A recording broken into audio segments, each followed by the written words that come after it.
Olá, você que nos acompanha, seja bem-vindo e bem-vinda ao Olhar Crítico, um programa de análise do jornalismo político da pós-graduação em comunicação social da PUC Minas. Meu nome é Hércio Sena e eu estou acompanhado pelo professor e jornalista José Milton Santos. Olá, Zé. Olá, Hércio, minhas saudações Nara e minhas saudações aos nossos telespectadores. E também pela professora e pesquisadora Nara Scabin. Olá, Nara. Oi, Hércio. Oi, Zé. Oi, pessoal de casa. Sempre bom estar aqui com vocês. No programa de hoje falaremos sobre as eleições na Venezuela e a posição do governo brasileiro e também a cobertura da imprensa sobre esse tema. Além disso, vamos abordar o processo de privatização da Sabesp e como ele esteve presente nos grandes jornais brasileiros. Bem, Zé, antes da gente te fazer uma primeira pergunta, eu gostaria de trazer aqui alguns pontos importantes. No dia 1º, trouxe até aqui minhas anotações, os governos do Brasil, da Colômbia e do México fizeram uma declaração conjunta onde eles pedem que as autoridades venezuelanas apresentem de forma rápida e divulguem publicamente o resultado das eleições. Isso foi no dia 1º, na quinta-feira.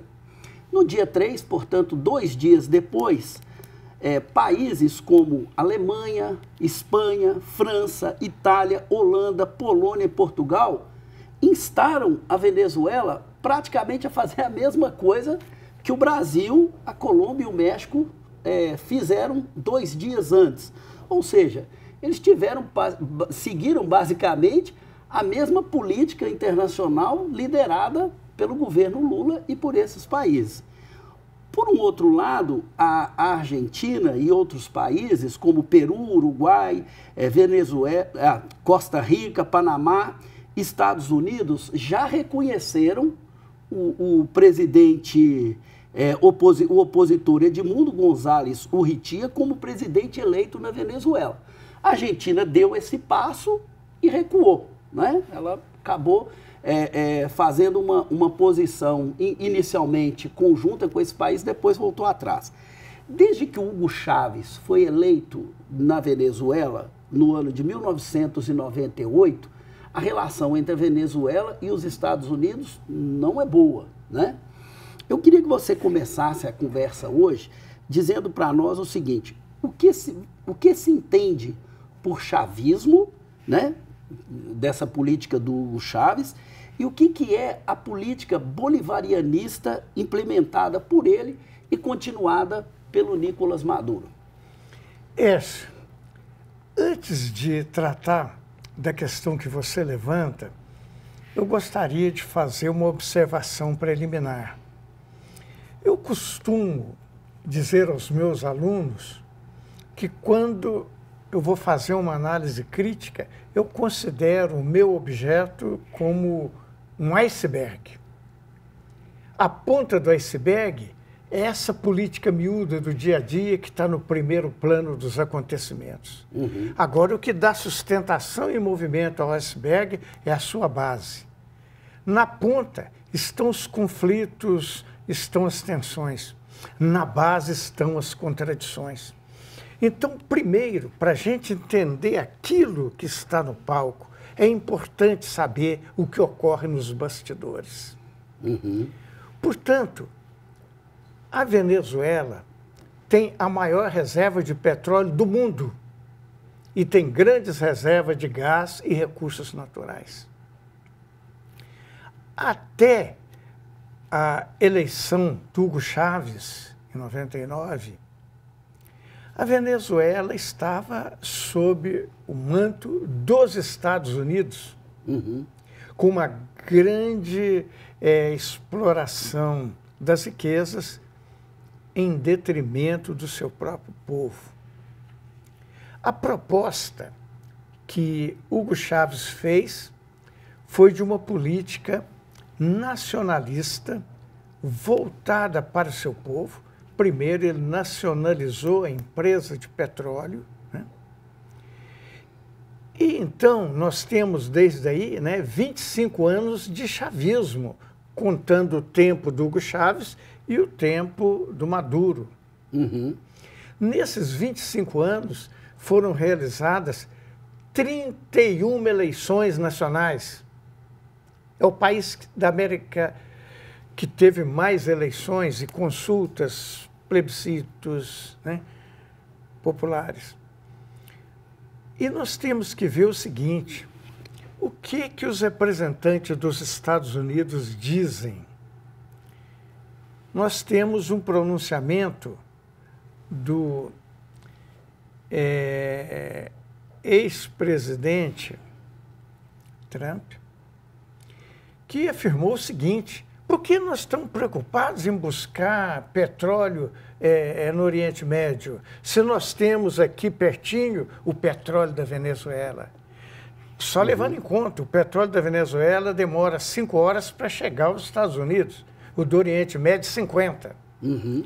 Mas não bastasse isso, a generala, que está à frente do Comando Sul do Exército estadunidense, o Comando Sul tem como âmbito a América Central e a América do Sul, ela falou, nós temos que ser fortes militarmente para resguardar as nossas riquezas minerais. As nossas, que estão dizendo que são deles, são as nossas, porque eles não consideram o seu quintal. Uhum. Então, na realidade, a gente tem uma situação que está na base desse conflito, que envolve a questão da gestão dos recursos naturais que os Estados Unidos se sentem também proprietários. Como é que você vê esse processo, Nara, pensando aí essa questão desse conflito em torno do resultado eleitoral da Venezuela? Bom, o Zé explicou bastante bem, né, essa conjuntura mais ampla, esse processo histórico aí que está por trás, né, dessas tensões, né, que se colocam hoje. Tem um elemento importante aí, que acho que fica bastante claro pela fala do Zé, que são os interesses imperialistas, né, dos Estados Unidos e dos seus aliados no petróleo da Venezuela.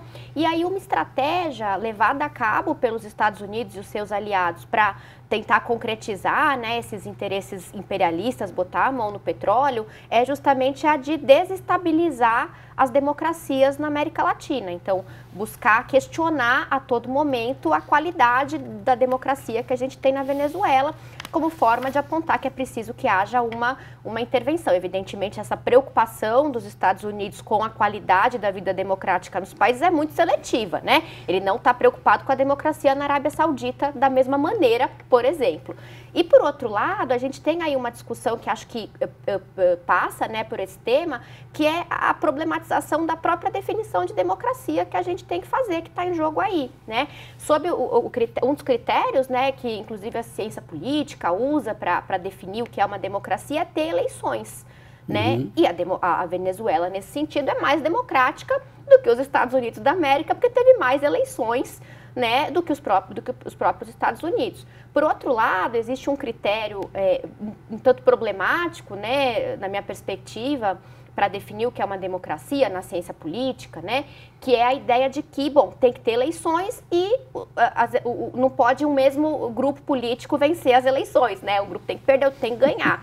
Então, também esse é um critério problemático que a gente vê aí. Então, na prática, o que acontece é que esses critérios acabam sendo usados para questionar democracias de maneira muito seletiva, né, sim, como forma, na verdade, de endereçar os interesses imperialistas. Zé, e em relação ao governo Hugo Chávez, daqui a pouco a gente explora um pouco mais a questão do Maduro, né? Quais foram, assim, os percalços desse governo e a relação que os Estados Unidos estabeleceu com o Chávez? Porque recentemente, inclusive, eu vi uma matéria da Folha que começa, já com a morte do Chávez, a distanciar o Chávez do Maduro e dizendo o seguinte, olha, com Chávez teve conquistas sociais que se perderam com o Maduro. Como é que você vê essa relação no período do Chávez, para depois a gente discutir o Maduro? Na verdade, nos governos do Hugo Chávez, houve inúmeras conquistas sociais. Nós temos que na Venezuela, né, semelhante ao Rio de Janeiro, as populações mais pobres moram nos morros, e morros muito mais íngremes. E Hugo Chávez construiu mecanismos de acesso, construiu inúmeras políticas sociais, porque, primeiro, a receita do petróleo era grande e a Venezuela tinha vantagens comparativas nessa área de energia. Quando houve o falecimento do Hugo Chávez, né, em 2013, e ascendeu o seu vice, Maduro, no ano seguinte os Estados Unidos começaram a impor sanções, são 25 sanções, proibindo os países de comercializarem com a Venezuela. Aí, dois fatores. Primeiro, que o preço do barril de petróleo caiu de $100 para $20. Em segundo lugar, essas sanções prejudicaram em grande parte, aliás, eu diria em muito, o comércio exterior da Venezuela. Portanto, os recursos para políticas sociais reduziram. Não é a política do Maduro que era diferente, eram os recursos que eram escassos. Zé, a gente estava falando aí, você começou a diferenciar, né?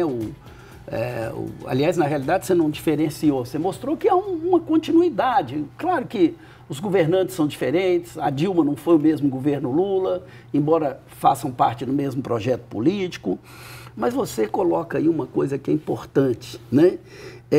O que significou, então, para a Venezuela, né, além dessas sanções, a chegada do Maduro no poder e a morte do Chávez? Parece que o Maduro não é uma liderança também com a mesma projeção política interna do que o Chávez tinha. Como é que você vê esse processo?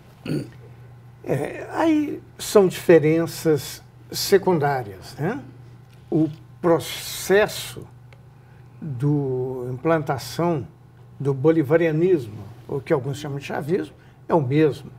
Entretanto, Maduro não tem o carisma do Chávez. Ele não tem o mesmo poder de liderança. Inclusive, não tem a mesma habilidade política, haja vista as críticas que ele fez ao processo eleitoral brasileiro. Então, o Maduro vai enfrentar mais dificuldades, né? Então, foram inúmeras as tentativas de golpe, inúmeras as tentativas de derrubá-lo, como já havia ocorrido anteriormente com Hugo Chávez, né? Então, nós temos, assim, que a diferença é diferença muito mais de estilo do que de política. Não se trata de uma inflexão, se trata de uma continuidade, que é, basicamente, a políticas populares em benefício da maioria da população. O fim da hegemonia absoluta da burguesia sobre os poderes do Estado. E uma política, essencialmente, que se contrapõe à hegemonia estadunidense. Nara, você falou de uma coisa interessante, que é a questão da seletividade do juízo sobre as democracias em relação aos Estados Unidos. A gente observa isso, um fenômeno, inclusive, muito parecido no Brasil, quando o PT fez uma sucessão de praticamente 4 governos eleitos. A própria mídia falava muito assim, na necessidade de uma alternância de poder. Mas a democracia, ela não pressupõe a vontade da maioria das pessoas? E se a vontade das maiorias das pessoas estiver no sentido de dar continuidade a um projeto político, por que necessariamente ele tem que mudar para ser chamado de democracia? Bom, nesses casos em específico, da Venezuela e do Brasil, né, esse desejo de alternância de poder é um desejo que vem das elites e que vai ser endossado por parte, né, por grande parte, pela imprensa comercial de forma geral. Né? E aí, por isso que eu, agora há pouco, falei, né, de como é problemático esse critério que está ali, inclusive na ciência política, né, de que, olha, para ser uma democracia tem que ter eleições E não pode o mesmo partido sempre ganhar. Ora, se for a vontade popular de que aquele partido ganhe, porque ele está representando os interesses das classes populares, qual é o problema de ele se suceder ao longo de eleições, né? Outro critério que frequentemente a gente vê sendo usado de maneira seletiva é esse de que, olha, uma democracia tem que ter eleições limpas. Será que a gente pode considerar as eleições brasileiras, por exemplo, ao longo da nossa história, de fato limpas? Se tem compra de votos, se tem várias questões aí, né, que as elites praticam aí vastamente, né? Então, esses critérios são usados pela imprensa comercial de maneira muito, justamente, seletiva para questionar algumas democracias, que são as democracias questionadas basicamente pelos Estados Unidos e pelos seus aliados. Tem um ponto interessante aí quando a gente pensa nessa seletividade, que é o do próprio entendimento de democracia que está em jogo, né? Por um lado, essa defesa, por exemplo, de que haja alternância de poder, tá muito mais ligada a uma ideia formalista, né, da democracia. A forma da democracia tem que ser assim, tem que ser assado. E quando a gente pensa no tipo de democracia implantada na Venezuela, a partir do chavismo, né, do bolivarianismo, a gente pode perceber ali um arranjo muito mais democrático, num outro sentido, que é o das conquistas dos direitos das classes trabalhadoras, das classes populares, né, e da própria participação direta, né, dessas classes por meio de uma série de outros mecanismos. Então, a gente tem uma outra ideia de democracia que muitas vezes não vai ser reconhecida como uma democracia pelos critérios que a própria imprensa comercial endossa para dizer isso é uma democracia ou não é uma democracia. Em relação, Zé, a esse conflito mais recente da eleição de 2024, né? Como que, nesse momento, né, a mídia está pautando esse debate na sociedade brasileira? A mídia tem pautado esse debate, como sempre faz, com um olhar extremamente parcial e preconceituoso. Então, nós temos o seguinte: das 31 eleições, o chavismo venceu 29. Sim. Então, estava expressando a vontade do povo. E o sistema eleitoral venezuelano é mais aperfeiçoado que o brasileiro. Tem as urnas eletrônicas, como nós temos, sem ligação com a internet, como as nossas.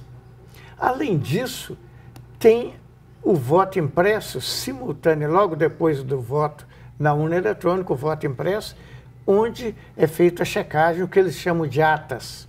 Atas são os nossos boletins eleitorais. Os boletins eleitorais por urna. Isso, por urna. Então, nós temos o seguinte: a cobertura da mídia fica muito clara, principalmente, eu achei que a síntese de tudo isso foi os editoriais. Deu o Globo, o Estadão e a Folha de São Paulo no dia 1º. Nós temos, no caso do Globo, não foi bem editoriais, foi 2 colunistas que funcionam como editorialista: Malu Gaspar e Merval Pereira. E como, né? E a grande crítica que eles fazem é a postura do Lula, em que não diria postura do Lula, a postura do governo brasileiro. A Malu Gaspar escreveu: não é que o Brasil tenha assistido de camarote o endurecimento do regime e agora possa apenas lamentar, contextualizando professor de Relações Internacionais da FGV. O país é corresponsável pelo declínio da democracia venezuelana. Primeiro, corresponsabilizando o governo brasileiro pelo declínio da democracia, quando, na verdade, a gente vê um constante aperfeiçoamento da democracia venezuelana. E ela continua: internamente também, o presidente só tem a perder apoiando Maduro, porque o bolsonarismo conseguiu transformar a questão venezuelana em item de pauta eleitoral doméstica, com amplo apelo entre conservadores e líderes evangélicos. Eu não sei por que ela frisa líderes evangélicos, se na Venezuela a Igreja Universal do Reino de Deus apoiou Maduro nas eleições. E o editorial, por exemplo, da Folha: Se a reação da chancelaria brasileira à farsa eleitoral venezuelana foi tardia e tímida, mas ao menos suscitou um tom de cobrança, a de Luiz Inácio Lula da Silva foi de um cinismo vil e cúmplice. E mais abaixo. O petista, mais uma vez, deixa escrúpulos de lado na defesa covarde de tiranias que partem de um camarada seu, seja Vladimir Putin, seja Nicolás Maduro. Evidentemente, é mais uma injustiça, porque no caso da invasão da Ucrânia, o Lula condenou, ou não diria Lula, eu diria o governo brasileiro, através da sua diplomacia e através do pronunciamento de Lula, condenou. E, finalmente, nós temos aqui o Estadão. No editorial, Lula insulta democratas e envergonha o Brasil. Ao dizer que não tem nada de grave, nada de anormal ocorrendo na Venezuela, após a fajuta vitória do ditador companheiro Nicolás Maduro na eleição de domingo passado, o presidente Lula desrespeitou profundamente todos os venezuelanos que lutam pela democracia e que nessa missão muitas vezes colocam em risco a própria vida. No caso brasileiro, aqueles que se diziam patriota e democrata estavam colocando em risco a vida alheia, não, né? O comportamento, continuando, o comportamento de Lula é uma vergonha para o Brasil e para os brasileiros, que prezam pela democracia e pelos direitos humanos, independentemente de suas afinidades político-ideológicas. Então, nós vemos que houve uma espécie de acordo tácito na grande mídia comercial, no sentido de reprovar o comportamento do governo brasileiro, que, por sinal, foi seguido por 7 países europeus, além do México e da Colômbia. Para finalizar essa discussão sobre a Venezuela, Nara, a gente não quer dizer aqui que a Venezuela não tenha problema de direitos humanos, que não, eventualmente não, o Maduro não tenha alguns problemas internos, evidentemente que tem, né? A oposição teve uma votação significativa. Mas o que é importante a gente pensar aqui nesse tipo de programa que a gente faz é que esse posicionamento da mídia, ele é caudatário sempre dos interesses do sistema financeiro, quando se trata de uma questão levada por esses setores, ela tem praticamente uma voz uníssona em defesa deles, ou quando se trata dos interesses dos Estados Unidos, parece que fere de morte também os interesses da mídia brasileira. É assim que você vê? Concordo plenamente, Hércio, é isso mesmo. E aí isso está muito, acho que vale dizer, né, passa muito pelo modo de produção desse jornalismo comercial sobre um tema como esse da Venezuela, quer dizer, uma cobertura muito pautada pelo que as próprias agências internacionais de notícias trazem, que são esses discursos, né, hegemônicos, muito marcados pela ideologia imperialista, né, e com uma cobertura em loco muito fraca, né, muito seletiva, com uma seletividade das fontes, né, são sempre as mesmas fontes que reforçam os mesmos discursos, nesse caso, críticos ao chavismo, né? Então, há um empobrecimento também no modo de fazer dessa cobertura que acaba se prestando, né, servindo muito bem para esses vieses ideológicos. Nara, antes da gente começar essa conversa, a privatização ou desestatização é um processo muito comum no Brasil, principalmente a partir do início dos anos 90. Ele é um momento em que há uma pressão sobre setores da economia que estão em poder do Estado, na propriedade do Estado, para que esses setores passem à mão da iniciativa privada. Envolve questões de abastecimento, água, transporte público, administração de rodovias, educação, saúde. E no início dos anos 90, esse processo de privatização no Brasil era pouco discutido. Ele começa a ganhar uma amplitude maior a partir dos governos, principalmente do governo Collor e, na sequência, o governo Fernando Henrique Cardoso, que intensificou o processo de privatização. Talvez se o Collor tivesse continuado o seu governo, isso teria sido maior. Em dezembro de 2023, A privatização da Sabesp foi aprovada pela Assembleia Legislativa do Estado de São Paulo e depois sancionada pelo governador Tarcísio de Freitas. Eu quero que você fale um pouco para nós qual é a importância da Sabesp e por que a privatização dessa empresa ela é preocupante no cenário brasileiro de hoje. Bom, Edson, a primeira coisa, né, é a gente olhar para o que é a Sabesp, para a importância da Sabesp. A Sabesp é a maior empresa de saneamento básico do Brasil, a maior da América Latina, a segunda maior do mundo, né, na área de abastecimento de água e saneamento. Então, é uma empresa muito grande, uma empresa que tem todo um conhecimento técnico, né, sobre a área em que ela atua, uma empresa que é lucrativa e tem um baixo endividamento.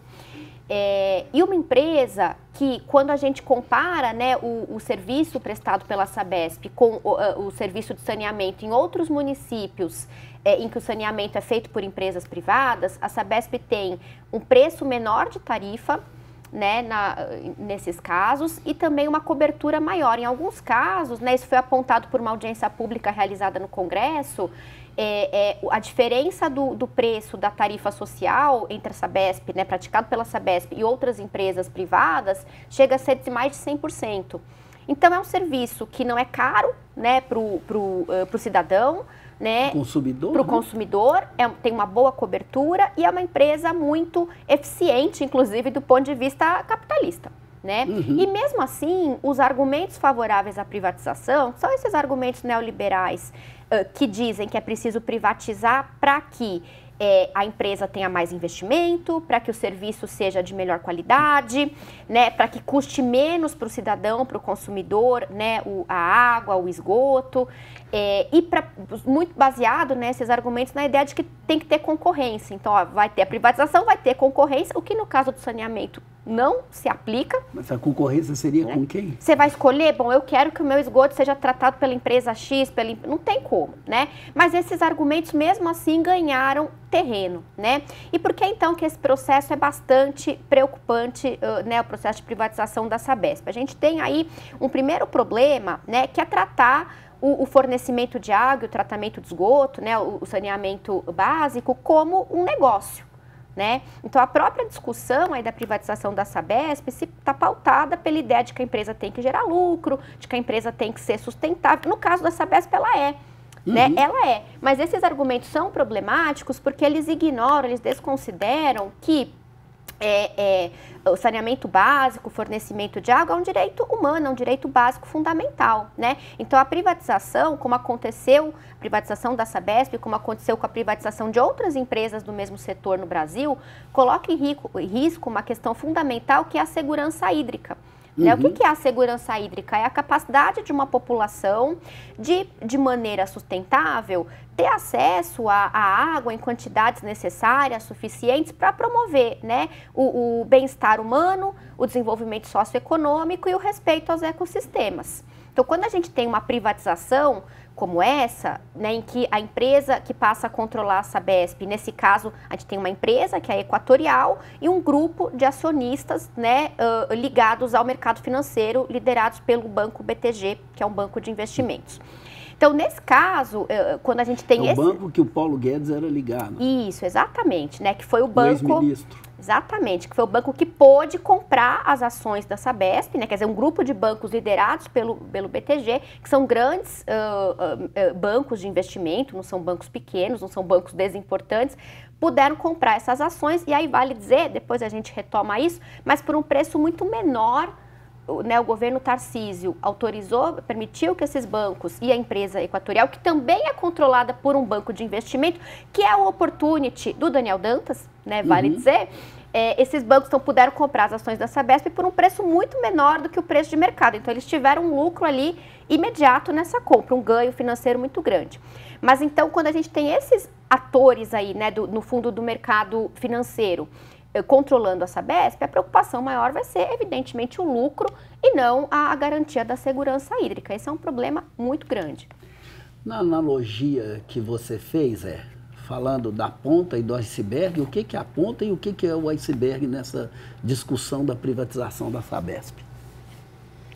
A ponta realmente foi essa privatização desastrosa, com as ações 20% abaixo da sua cotação na Bolsa, e o problema estrutural mais profundo é que hoje a água, daqui para frente, a água é o grande problema da humanidade. E o Brasil tem as maiores reservas de água potável. Então nós temos a seguinte questão: um bem, que é um bem de todo o país, de toda a sociedade, é colocado em mãos particulares. E nós temos que ver o seguinte: esse processo, que evidentemente começa de uma maneira desastrosa no governo Collor no início dos anos 90, seguia o chamado consenso de Washington, que é o neoliberalismo. Então, inúmeras empresas foram privatizadas também na Europa. Estão sendo desprivatizadas. Na França, em Portugal, na Inglaterra. Então, o Brasil está indo, do ponto de vista estrutural, histórico-estrutural, na contramão das chamadas grandes economias do mundo, que estão retomando o controle estatal sobre os recursos naturais da água, sobre a geração de energia.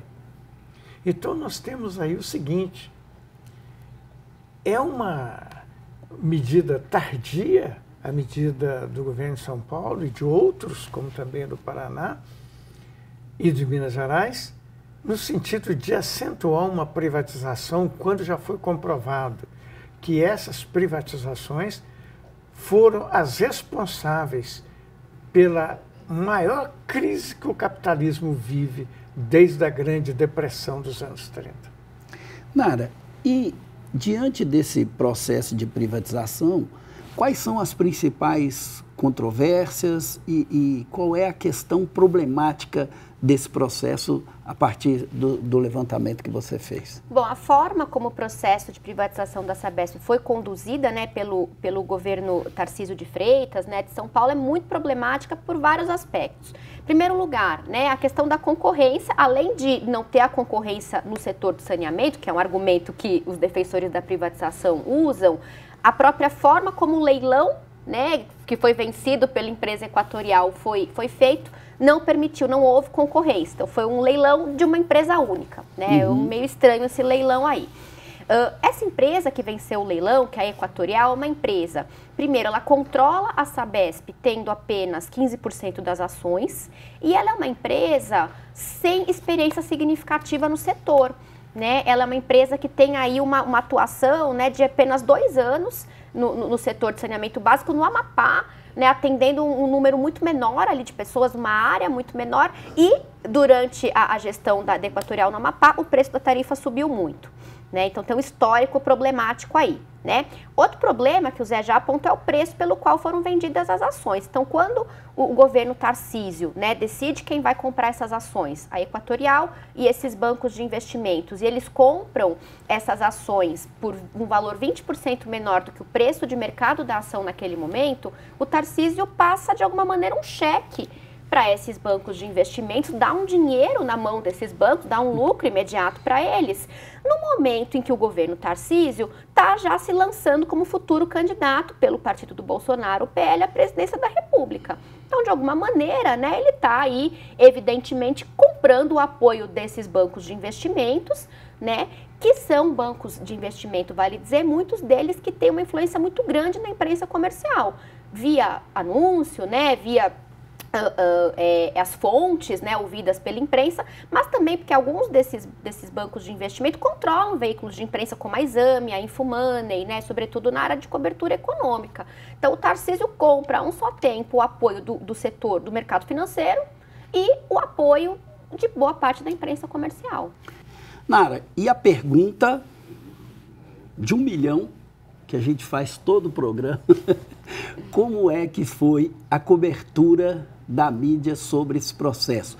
Com tantos problemas, com tantas questões que você trouxe, como é que a mídia lidou com a questão da privatização da Sabesp? Bom, surpreendendo aí, né, um total de 0 pessoa, a cobertura foi entusiasta, né, foi uma cobertura que viu aí de maneira bastante positiva o processo de privatização na imprensa comercial, salvo algumas raríssimas exceções de alguns textos de opinião ali muito pontuais, né, e da imprensa independente alternativa, evidentemente que fez aí uma crítica. A gente tem vários exemplos aí que a gente pode citar, né, de forma geral essa cobertura da imprensa comercial foi pautada, né, pelo fato de ela ter dado muito espaço e ter endossado principalmente as vozes do governo de São Paulo, interessado direto na privatização, e do mercado financeiro, igualmente interessado direto na privatização, né? Então, só para citar aqui alguns exemplos, a revista Veja, no dia 26 de julho, né, publicou uma capa com uma foto do governador Tarcísio de Freitas, né, sorrindo, com uma expressão ali serena, né, com o título Vitória Dupla. E abaixo, né, uma pequena chamada para a entrevista que a revista fez com Tarcísio, que diz que a privatização da Sabesp rende dividendos econômicos e políticos ao Tarcísio. Não é mentira, né, rende de fato, mas essa cobertura ela é bastante, vê com bons olhos, né, uma cobertura que faz um enaltecimento aí dessa suposta destreza política e econômica do governo Tarcísio, né. Nos jornais diários, a Folha e o G1 têm exemplos também bastante interessantes dessa cobertura. Por exemplo, no dia 21 de julho, a Folha publicou uma matéria, uma reportagem intitulada Privatização da Sabesp chega à reta final e deve tornar a empresa mais eficiente, dizem analistas. Quando você vai ver quem são os analistas, parece que a reportagem ouviu todos os analistas, ou um consenso de analistas, ou muitos analistas. Não, né? Ela ouviu 2 fontes. Né? Um professor de economia da FGV, que foi presidente da Sabesp há quase 15 anos, e um operador do mercado financeiro, né, que é um analista de uma empresa de investimentos, né, de um banco de investimentos, que é a Nova Futura Investimentos. No G1, né, no dia 18 de julho desse ano, o G1 deu a seguinte matéria, né? Privatização da Sabesp, 2 pontos. Governo de São Paulo levanta mais 7,9 bilhões com venda de ações. Essa ideia de que o governo fez um bom negócio, né? Olha que bom negócio o governo de São Paulo fez. E, novamente, quando você olha as fontes, né? As únicas fontes ouvidas são a própria secretária de Meio Ambiente, Infraestrutura e Logística do governo Tarcísio, né, a Natália Rezende, e o mesmo, né, analista do mercado financeiro já ouvido ali, né, que também vai ser ouvido alguns dias depois pela matéria da Folha. Então são as mesmas fontes, as mesmas perspectivas, o mesmo discurso, sem uma discussão ali que seria fundamental na imprensa sobre a questão da segurança hídrica, as questões ambientais, né? A água é o grande problema do nosso século e isso não está sendo discutido ali. Por mais que o jornalismo, mesmo quando praticado por empresas privadas, preste um serviço público, né? E esse serviço público, na verdade, está totalmente ausente, né, dessa cobertura da imprensa comercial. E ainda dentro disso aí, daqui a pouco chamo o Zé para comentar, qual que é a tônica, Nara, desse tipo de cobertura? Nós hoje falamos da Sabesp, já tivemos outros programas aqui em que nós discutimos as privatizações no âmbito de Minas Gerais, mas o que isso tem em comum com outras coberturas acerca de temas afins quando envolve a questão da privatização? Bom, desde os governos Collor, né, e FHC, como se apontou, né, no início dessa conversa, né, Hércio, que essa discussão da privatização vem sendo feita no Brasil, a imprensa comercial desenvolve um discurso bastante positivo sobre a perspectiva de privatização. Tem estudos, pesquisas na área da comunicação que analisaram muito bem esse fenômeno, né? Tem alguns textos críticos no Observatório da Imprensa que mostram isso, né? E esse discurso, né, positivo sobre a privatização, ele tem alguns pilares, né? Então é um discurso que aponta ali quase sempre a privatização como sinônimo de desenvolvimento, então precisamos nos modernizar, para isso vamos privatizar. Também existe um viés moral nesse discurso favorável à privatização, um viés moralizante, que é a ideia de que empresas estatais são empresas cheias de corrupção e aí você tem que privatizar, né? A gente vê isso também no debate atual sobre a Petrobras, né? Com a retomada de algumas medidas no sentido de restatizar, né, a Petrobras pelo governo Lula 3, né, atualmente, que tem sido vistas de maneira com muita desconfiança pela imprensa comercial, dizendo, olha, tá vendo, o governo vai recuperar o controle ali, né, um controle mais efetivo da Petrobras, isso é perigoso porque leva à corrupção, melhor seria privatizar.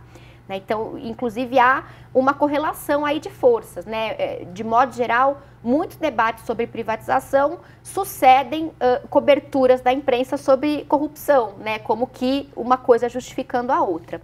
E a gente tem também aí, né, uma ideologia muito forte de que a iniciativa privada é sempre mais eficiente, que é, né, uma ideologia problemática quando a gente fala, sobretudo, de setores essenciais, setores estratégicos, né, setores econômicos que têm o papel de garantir direitos fundamentais. Né? Então, como é que a gente aplica a lógica da eficiência financeira de uma empresa privada quando a gente está falando do direito das pessoas terem acesso à água, né? E tem também um outro discurso, né, uma ideologia que está muito relacionada a todo esse debate que a gente já falou aqui nesse programa sobre austeridade fiscal, né, sobre a segurança fiscal, que é a ideia de que as empresas estatais são onerosas sempre e que elas precisam, portanto, ser uma ideia falaciosa, inclusive no caso da Sabesp, como a gente falou, porque é uma empresa lucrativa. Zé, para fechar, sei que tem sempre uma ponderação equilibrada e justa em relação ao papel da imprensa. Eventualmente você está sempre dizendo, ó, essa cobertura aqui foi boa, tratou disso e tal. Sei que é useiro e vezeiro em defender a imprensa quando ela merece. Você viu alguma positividade nessa cobertura em relação à questão da privatização da Sabesp? Ou esse contexto geral de outros momentos em que esse debate da privatização é feito é o que predomina também na sua visão em relação a esse episódio? Eu concordo plenamente com a análise da Nara sobre a cobertura da imprensa. Eu tenho acompanhado e tenho percebido o seguinte: a grande mídia comercial elegeu Tarcísio de Freitas como pré-candidato à presidência da República. Ele é tido como o grande anti-Lula. Portanto, tudo que ele faz, inclusive as atitudes mais detestáveis, como os assassinatos na periferia, são elogiados pela grande mídia. Bom, a gente vai ter que encerrar por aqui, porque nosso tempo para esse debate acabou. A gente vai voltar nisso, certamente.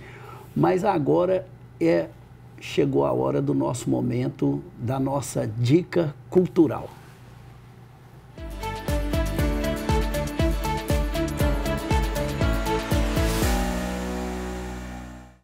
Bom, então eu vou começar com a minha dica cultural hoje, que é Manual do Bom Fascista.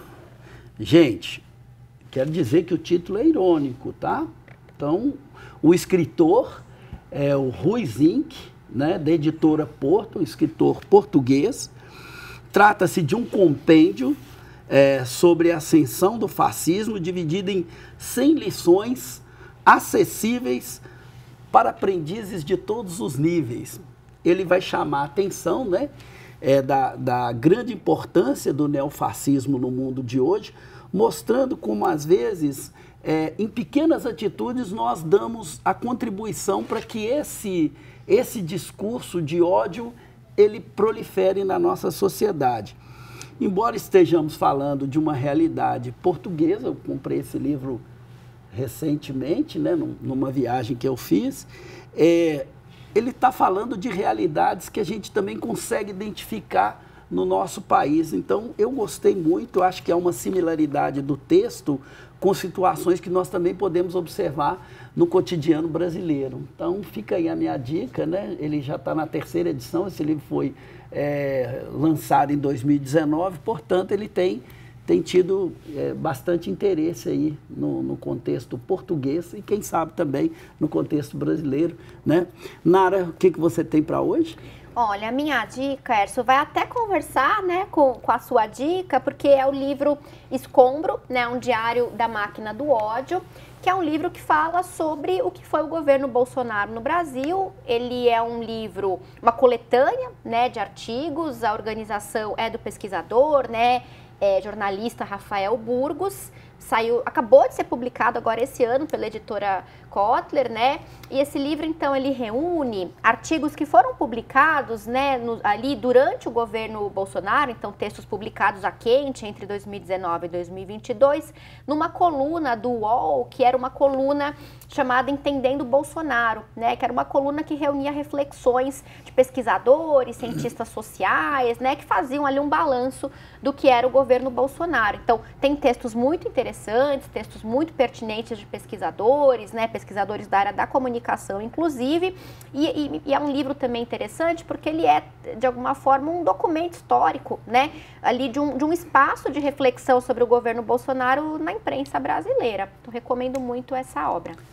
Bacana. Zé, o que você tem para hoje? Para hoje, eu não tenho nenhuma indicação em particular e reforço as duas indicações já feitas. Bom, então a gente fica por aqui. Agradeço, Zé, mais uma vez sua contribuição e sua participação no programa de hoje.